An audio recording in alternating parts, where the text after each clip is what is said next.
All right, hello. My name is Will Dickson, and thank you for all coming to my speech slash presentation today. And today we're going to go over health and fitness. And I have a special guest, but let me just say a couple of things first. My special guest is 45 years old, and he's an amazing guy. So he's been in the NFL for 23 years now and counting, I'm pretty sure.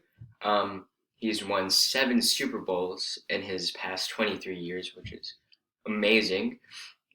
He was the 199th overall pick for the Patriots back in the early 2000s, and he graduated from the University of Michigan. He, this guy, throughout the years has changed his eating habits from now 80% vegetables and 20% organic meats to help with his fitness and his age, so he can alter his workouts. There we go, his workouts.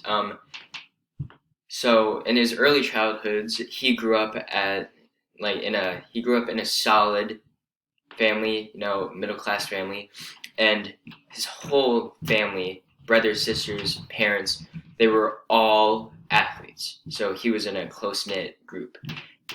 This guy's amazing. I hope you can ask him some questions. Here's Tom Brady for you.